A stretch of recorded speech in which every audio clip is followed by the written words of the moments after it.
power went out sometime after midnight. No hum of the fridge. No glow from the hallway light. Just the silver wash of moonlight slipping through the curtains, painting everything in shades of cold blue. I was still half asleep when I heard it. Tam, tam, tam. Light, deliberate knocks. Not pounding, more like someone gently rapping their fingernail against the front door. I grabbed my phone. It was 3:02 a.m. No messages, no outages reported, just silence. And that knocking again. Tam, tam, tam. My chest tightened as I crept to the door and looked through the peephole. Empty hallway, no shadows, no movement. That should have been the end of it. But then the sound moved. From the door, to the kitchen, to the window I hadn't locked. I should have stayed in bed. I should have called someone. I should never have gone in there. But I did. And I really, really wish I hadn't. I moved into this apartment 3 months ago. It's small. Just a bedroom, a narrow kitchen, and a living space with barely enough room for my second-hand sofa and a crooked bookshelf. But it's mine. And most nights, it feels safe. Quiet, even. I live on the second floor of a plain, concrete building, tucked between a bakery and a pharmacy. My neighbors keep to themselves. I don't know anyone's name, which is how I like it. Solitude can feel heavy sometimes, but it also means no surprises. That night had started like any other. I worked late from home, ate cold noodles out of the container, and watched a dumb reality show until I fell asleep on the couch. The lights were still on when I drifted off, and when I woke up to darkness and silence, I assumed the power just flickered. It happens here more than it should. But the clock on my phone blinked 3:02 a.m. Hours passed when I'd normally be up. The kind of hour where everything feels a little wrong, a little too still. And then there was that knock. I told myself it was nothing. The pipes in this building make strange sounds. The walls are thin. Sometimes I hear footsteps from upstairs, water running, arguments I'm not supposed to hear. But the knock had rhythm, intent, and it wasn't coming from upstairs. It was right at my door. I stood behind it, heart pounding, staring through the peephole into empty hallway. There was no movement, no sound, just that awful, empty silence. And then it came again, from the kitchen. Not a knock, this time. A tap. The soft clink of something brushing glass. My stomach dropped. There's a window above the kitchen sink. It faces the alley between buildings, too high for anyone to reach from the outside, unless they climbed something, unless they were already on the fire escape. I remembered something then. I'd left the kitchen window unlocked. I crept toward it, each step quieter than the last, my phone shaking in my hand like it could betray me. As I reached the edge of the hallway, I paused. A strange draft was moving through the air, cold and slightly sour, like wet leaves or old metal, the kind of smell that doesn't belong indoors. I inched forward and peeked around the corner. The window was cracked open, just barely. No breeze outside, just the still, moonlit alley beyond it. And there, at the edge of the glass, were 5 faint, smudged streaks, like fingertips. I stared at the window, heart slamming against my ribs. The fingerprints were still there. 5 long smudges, just above the window latch. Whoever it was had touched the glass. They tried to open it. Maybe they had. I rushed forward, grabbed the window with both hands, and slammed it shut. The latch clicked loudly, too loudly, and I winced. suddenly hyper-aware of every sound in the room. My own breathing felt intrusive. I backed away slowly, watching the alley outside. Nothing moved, but the wrongness in the air hadn't gone away. It clung to me. Not fear, something sharper, like I was being watched. I turned off the flashlight on my phone. Better not to be seen. I didn't want to draw attention if they were still out there, if they'd seen me. I crouched behind the sofa and tried to stay perfectly still, phone clutched to my chest like a shield. That was when I noticed the smell again, closer this time. The same faint metallic rot, like old coins and wet concrete. I held my breath and waited. Minutes passed. I don't know how many. Then, another sound. Not from the window, not from the front door. From somewhere inside the apartment, a floorboard creaked in the hallway. Just one. I stared into the dark, straining my ears. I didn't move, didn't blink, didn't breathe. Another step, then another. Slow, measured, not heavy, but not soft either. It was someone walking barefoot across hardwood. The sound came from just outside the living room, by the hallway that led to my bedroom and bathroom. That hallway was only 10 feet from me. I hadn't heard the door open. I should have heard the door open. But somehow, someone was already inside. I grabbed my phone and opened the dial pad with trembling fingers.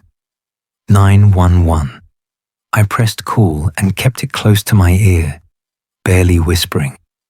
The operator answered, but I couldn't speak loudly. I told them someone was in my apartment, that I was hiding behind the couch. I gave the address. They said help was on the way. Stay calm. Stay on the line. I couldn't respond. My eyes were fixed on the hallway entrance. And then, nothing. No more footsteps. The silence had returned, but it was heavier now, denser. Every second stretched like string about to snap. Then I heard something that turned my blood cold. A soft exhale, like someone breathing through their nose. Not loud, just steady. From the hallway. They were standing just out of view, breathing. Not moving, not speaking, just waiting. I wanted to run, to scream, to do anything, but I was frozen. I couldn't tell how long it lasted. 10 seconds, a minute.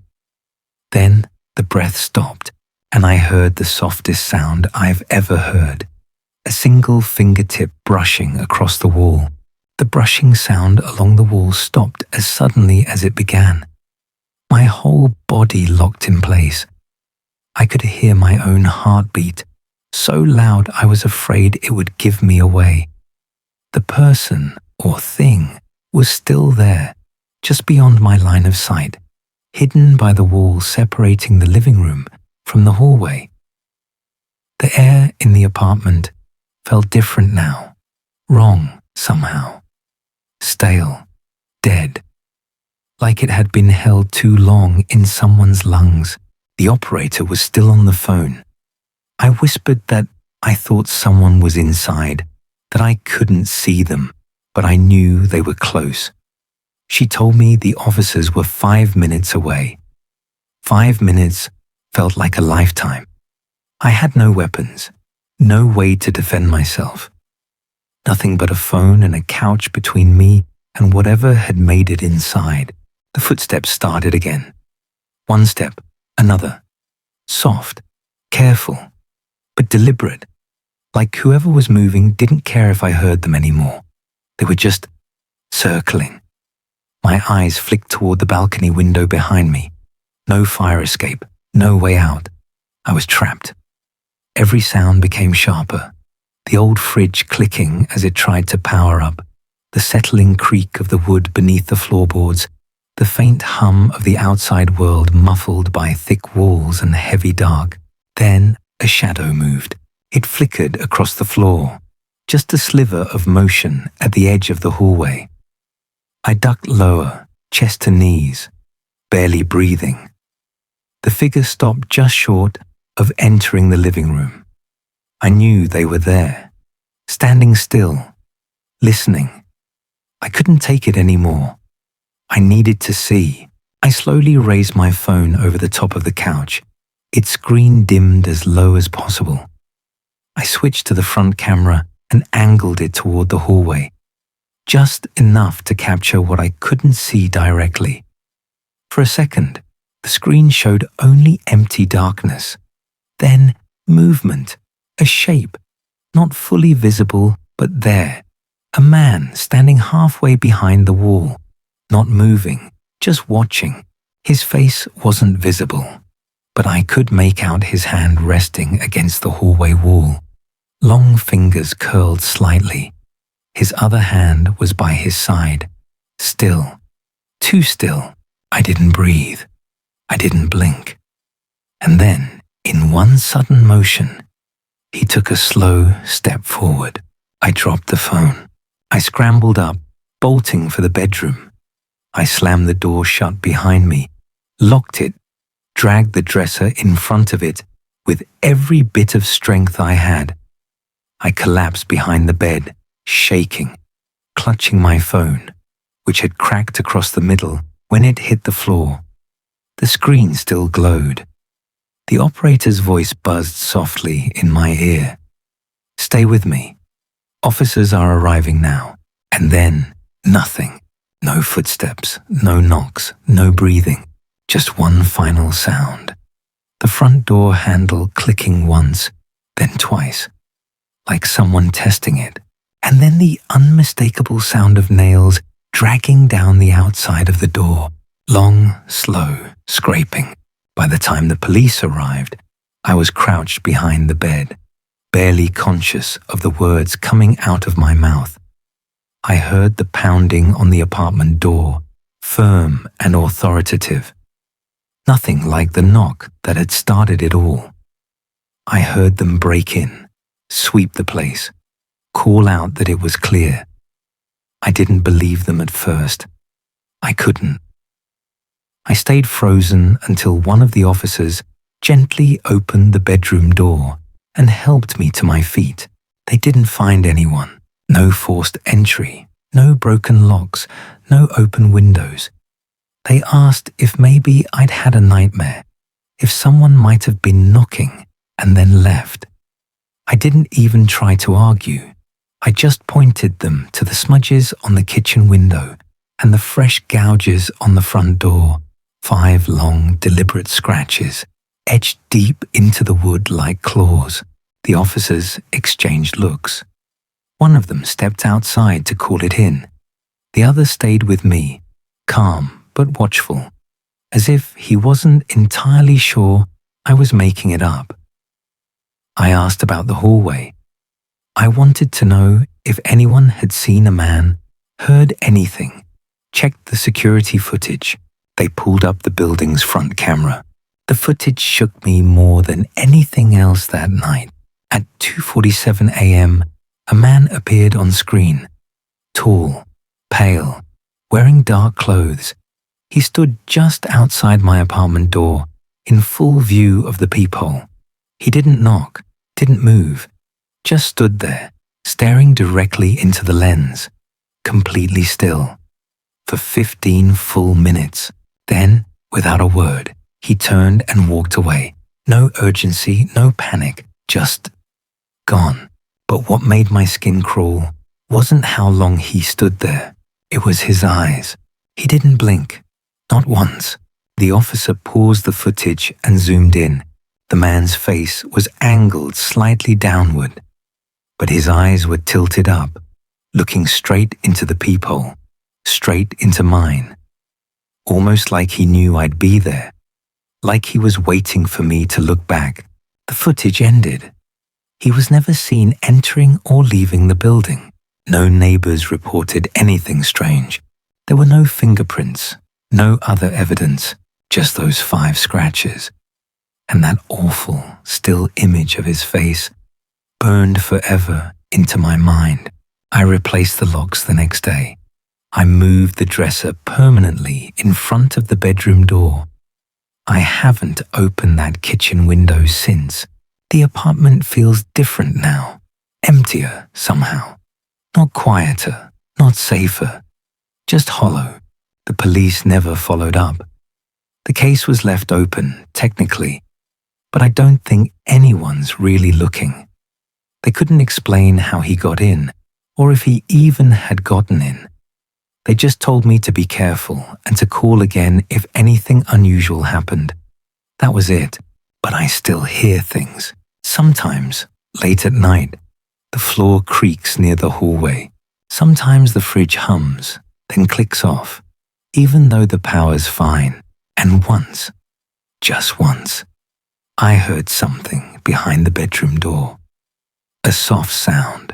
Tap, tap, tap. When I finally got the courage to open it, there was nothing there. But the scratches on the front door had been freshened.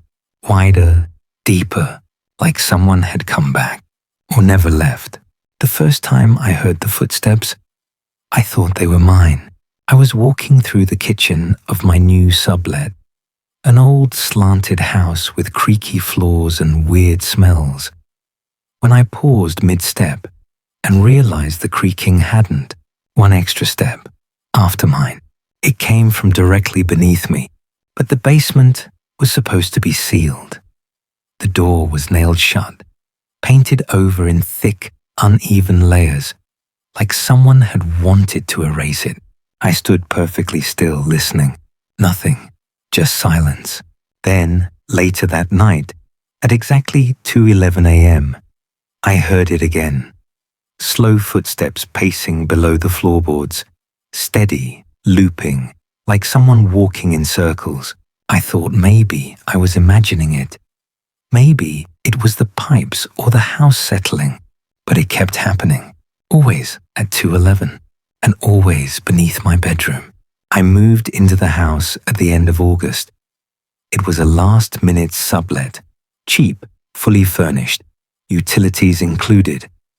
The owner, a guy named Marcus, was leaving the country for 6 months and just needed someone to keep the place warm. It wasn't listed on any official rental site. I found it through a friend of a friend. That should have been a red flag. The house itself was old, probably built before the 60s. The floors leaned.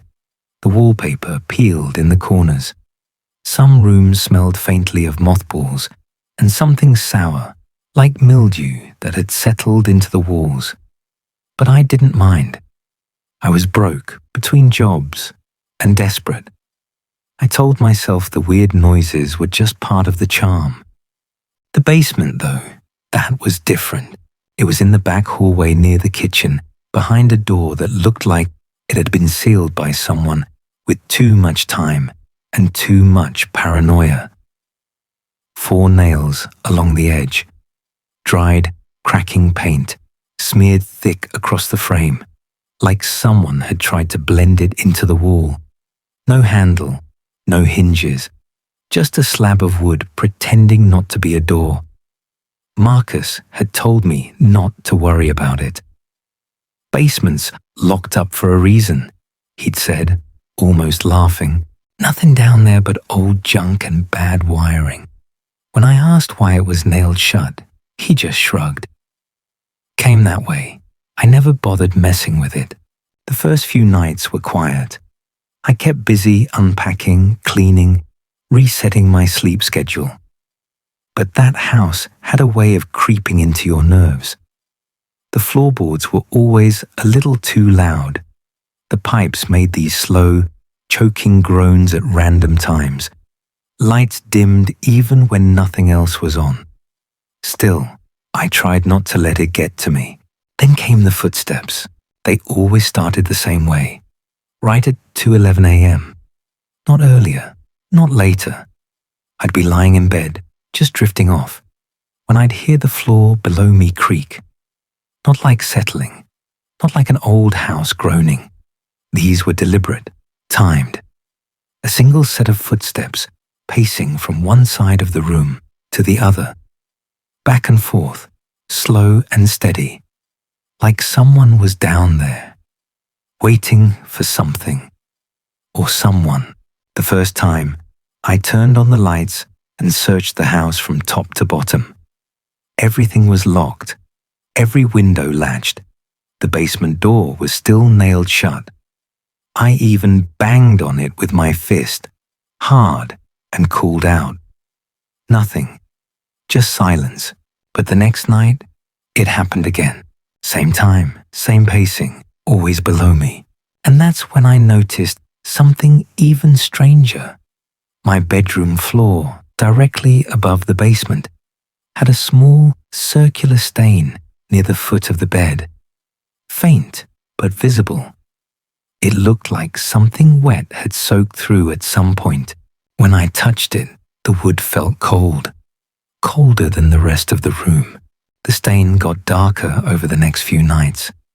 I checked it every morning, same shape, same spot. But it seemed to be spreading, just a little, like something beneath the floorboards was soaking upward. I tried wiping it with bleach. It didn't fade, just left the boards damp and sticky, like the moisture was coming from inside the wood. I told myself it had to be a leak. Maybe an old pipe burst down there, flooding whatever crawl space was left. But the timing was too perfect. Every night, right at 2:11 a.m., the footsteps began again. Not random, not chaotic, steady, measured. Always the same loop. 5 or 6 steps one way, pause, 5 or 6 steps back. It sounded like a person pacing a small, confined room, like they'd been doing it for years. I started recording it on my phone. I left the mic on at night, propped up near the floorboards. When I played the audio back the next morning, I heard the footsteps clearly. Sharp, isolated creaks, always in the same rhythm. But there was something else too. Underneath the steps, just barely audible, was a kind of whispering. Not words, just breath. Like someone talking to themselves under their breath, over and over, faster than any normal voice. I tried boosting the volume, running it through filters, even slowing it down. But it never turned into anything clear, just endless muttering layered under the footsteps. But it was real. I wasn't imagining it.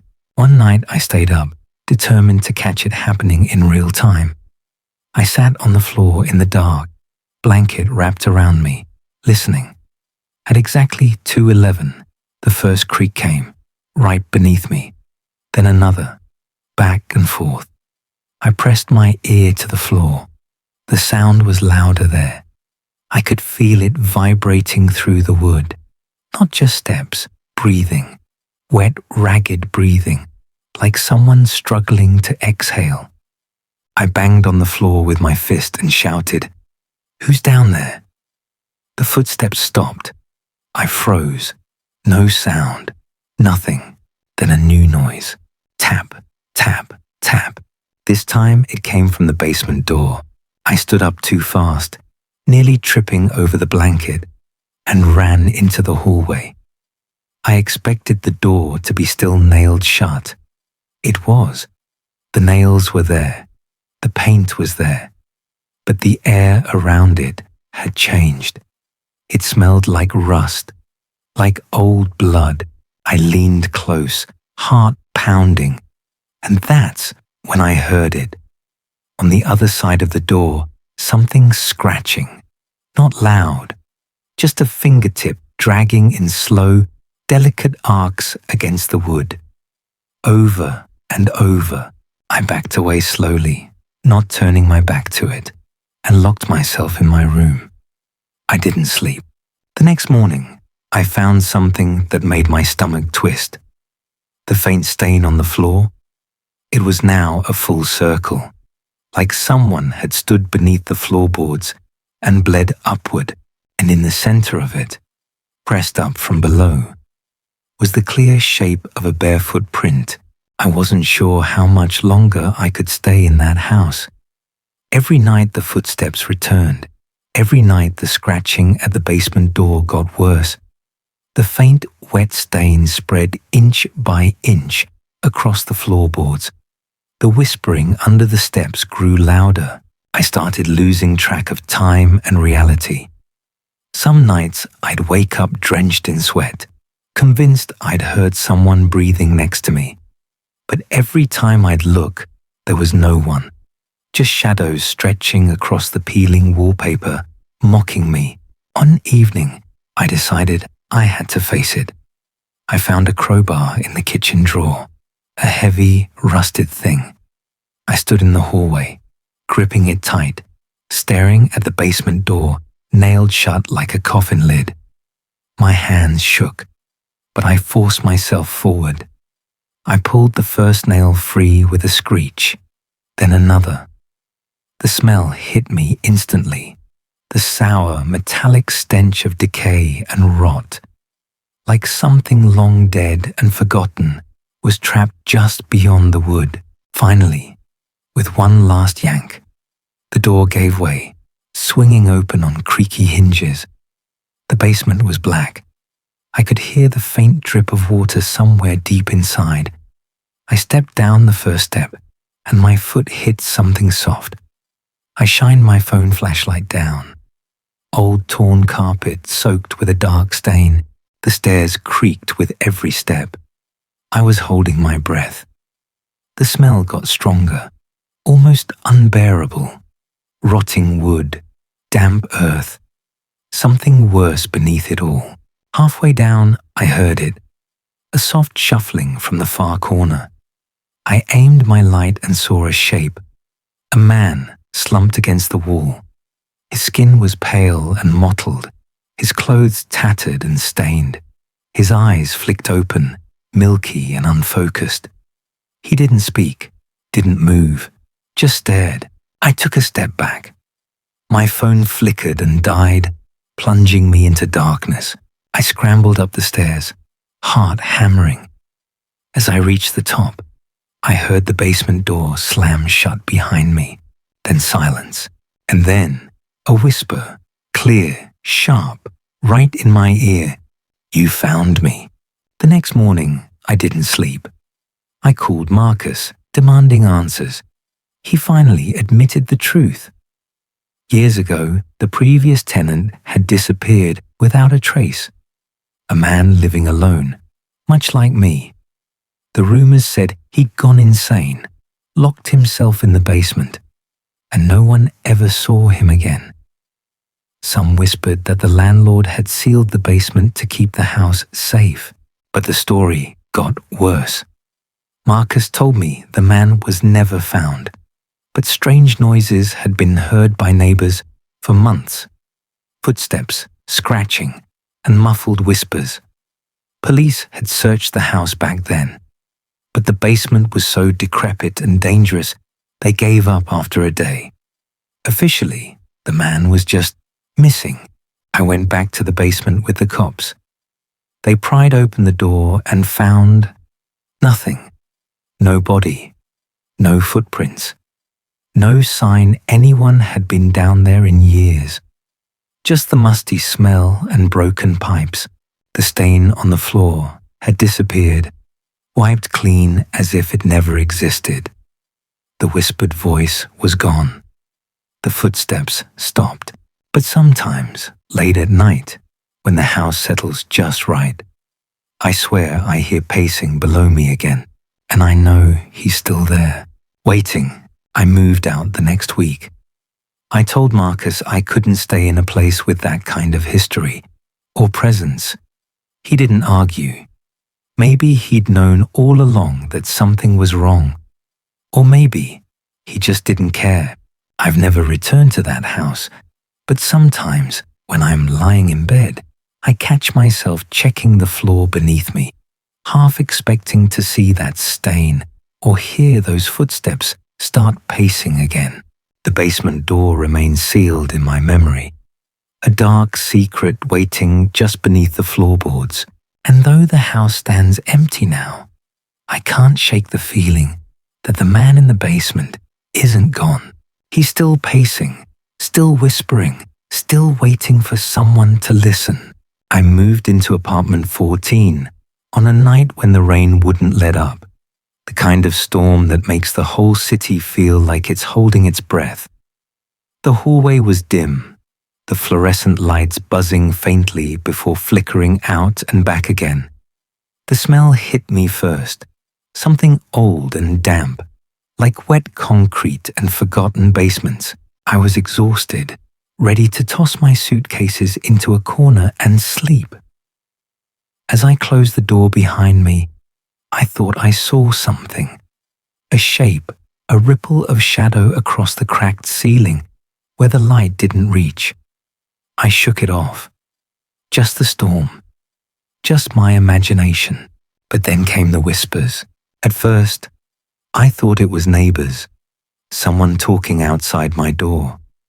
But the voices were too low, too soft, like someone breathing words through the crack beneath the door. When I finally worked up the nerve to check, the hallway was empty, silent, as though the building was listening.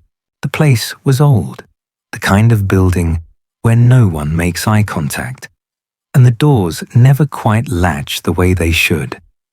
I tried to make it feel like home, hung up warm lights, placed a few plants by the window. For a while, I told myself that was enough. It wasn't. Every night, always around midnight, the whispers returned. Not loud enough to make out words, but steady, insistent. And then came the little things. Objects slightly out of place, the air turning cold enough to fog my breath even in summer, the streetlight outside my window flickering like a dying pulse.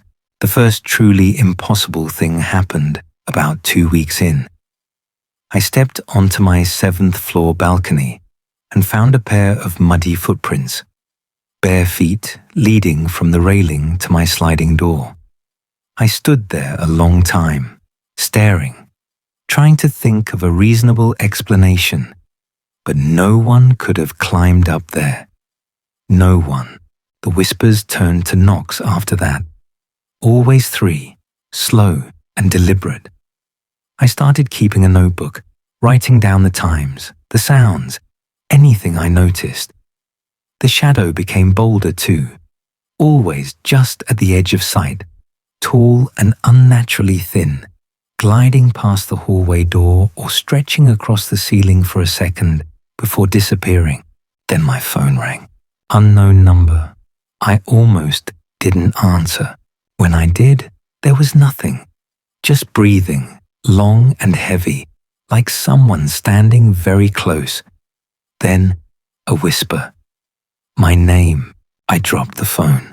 The calls came every night after that. Always the same number. Always the same silence. The same wet, rasping breath. Sometimes, if I pressed the phone to my ear, I could swear I heard another sound far in the background, like nails dragging slowly across wood. I wanted to leave, but rent was locked in and my savings were nearly gone. So I stayed, hoping it would pass. It didn't. Then came the storm. The power cut out suddenly, plunging the apartment into darkness. The rain against the windows sounded deafening. I lit candles, one after another, filling the room with small, trembling pools of light. And that's when it started. The whispers rose all at once, not from one place, but from everywhere. Behind the couch, under the floorboards, in the air itself. The sounds swirled around me, circling closer, until I could almost catch words in the hiss.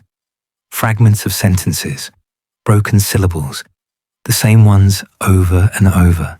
Then the temperature dropped. My breath plumed white in the air, and the shadow stepped out of the wall. It wasn't just a trick of light anymore. It was a shape, tall, impossibly thin, with no face, no features, only the suggestion of a body made of darkness. It stretched across the ceiling like spilled ink. I couldn't move. The shadow moved with me, its head tilting as though it was studying me. When I stepped back, it slid forward, noiseless. Its arms lengthened, fingers unraveling into strands of smoke that curled toward me. The candles sputtered. One by one, their flames went out. I wanted to scream, but no sound came. My chest locked, every muscle frozen. The shadow reached the edge of the bed, its fingers curling like claws, stretching closer until I could feel the air shift, cold and electric, as though the room itself was holding its breath. And then the lights blazed back on. The shadow was gone. I sat there until sunrise, shaking. Every candle burned down to stubs. The next morning, I couldn't take it anymore. I asked around about the apartment, desperate for answers. One neighbor, an older woman from across the hall, only looked at me with pity and said, "You're in 14. You shouldn't have moved there." When I pressed her, she told me about the previous tenant. No one ever saw him leave. He simply vanished one night. When the landlord came to check, the apartment was locked from the inside, but all the furniture had been stacked neatly in the center of the room, and the walls were covered in scratches, as though someone had been clawing to get out. That night, I didn't sleep. I packed my bags and left before the clock struck midnight. I didn't care about the money, didn't care about the lease. I just wanted to get out before the shadow came back. I thought I'd left it behind. But some nights, in my new apartment, when the wind howls through the cracks in the window, I hear it. 3 soft knocks, perfectly spaced, and sometimes, just sometimes, in the corner of my eye, I see something tall and dark, standing very, very still, waiting.